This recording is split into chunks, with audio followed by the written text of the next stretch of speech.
The oceanic white-tip shark has a fearsome reputation. Rightly or wrongly, the story we're about to tell might give that reputation some credibility.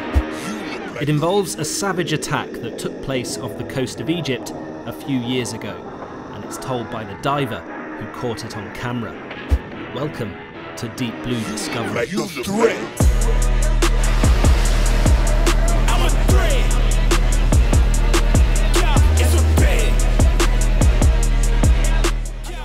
The Red Sea, Egypt.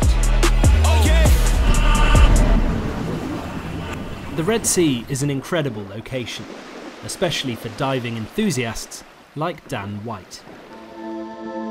Yeah, the idea is that you basically sail in the Red Sea and then you do up to 4 dives a day and you just live on the boat between each dive, and it's a real good holiday if you're into scuba diving. It was a holiday Dan and his partner, both experienced divers, went on in late 2018. The couple were completing their deep dive certificates with other tourists and instructors when they were joined by a curious shark. One of the exercises we had to do was a hang tank exercise where you mimic changing a tank over in an out of air situation. While I was waiting for my turn to complete the exercise, I spotted an oceanic white-tip coming off the reef towards us and circling our boat. So I started filming with the GoPro and alerted all the other divers that I was with to the shark's presence. Obviously you've got to be cautious around them, it's their territory after all. Dan and the rest of the divers were comfortable sharing the water with sharks. They had encountered oceanic white-tips the previous day, and all the advice suggested being cautious and vigilant around them was the best course of action. The oceanic white-tips, we knew they were around, and yes, they're rated as the 4th most dangerous shark in the world, but from everything all the dive guides and all the local knowledge was telling us, there was no problem. So we acted like there's no problem. But there did turn out to be a problem. The shark was initially calm until something innocuous spooked it. The shark was completely placid, fins were raised, and it's a behavioural trait. If any shark's fins are out horizontal, then they're calm, they're chilled, they're just, going about their business, doing what they want to do.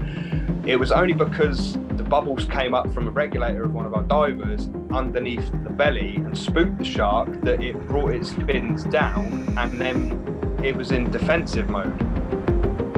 Once it was spooked, it became interested in what spooked it, naturally, and it came to investigate, and as it came down towards the divers, they were aware of it. They came from being in trim position, they went up vertical, which you're supposed to do when you encounter a shark, especially one that's getting close to you. The shark went for the guy's fin, investigating bites, but it didn't actually manage to connect.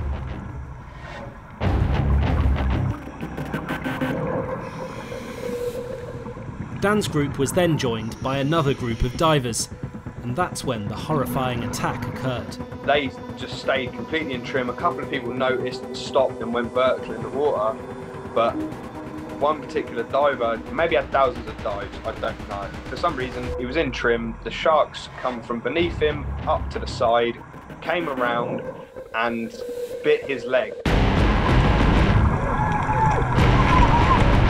And because it was such an easy target, the shark started thrashing on his leg, went over the top of itself like a cartwheel, and next thing we know, the guy's absolutely hemorrhaging blood everywhere in the water.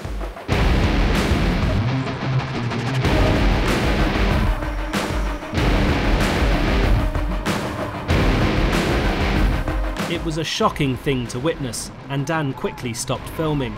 With him and his partner still in the water, adrenaline took over. I've just seen a man lose a chunk of his limb, and there's a wild animal in the water, and it's home. I was like, I am in somebody else's territory.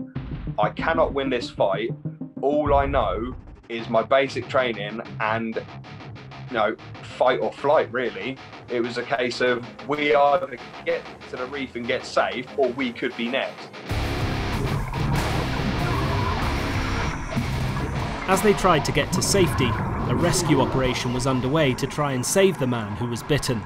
Warning, Dan's description of what happened next is graphic.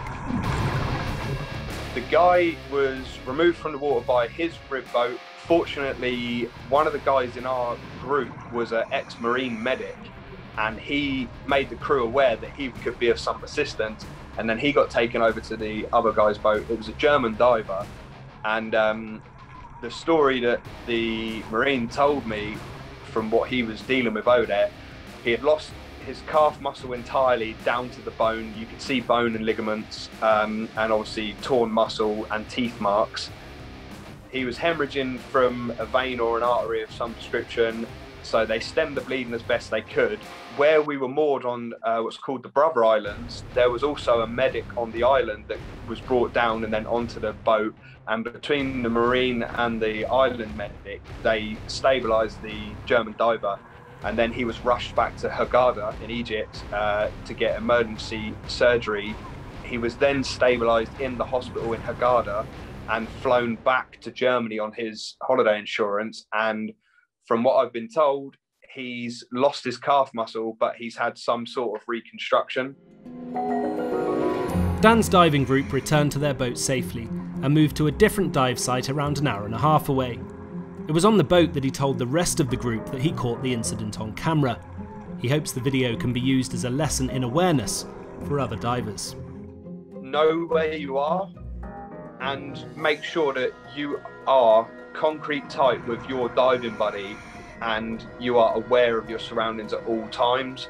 And if you do see anything going on, even if you think that looks fine at the moment, just keep yourself alert to that situation, because something that could be fine one moment could quickly turn. It was only after the shark had fully latched onto his leg that his buddy managed to come up underneath the shark, and he actually grabbed the underbelly of the shark and pushed it off of his mate's leg. And we were just like, that's pretty heroic. Lesson I would take would be just make sure that you are aware at all times. A good piece of advice to end today's episode on. Awareness is important because you're in the shark's environment and the shark is behaving completely normally. We hope you found Dan's story interesting, even if it is a little gruesome, and thank you to him for taking the time to speak to us. We'll see you next week.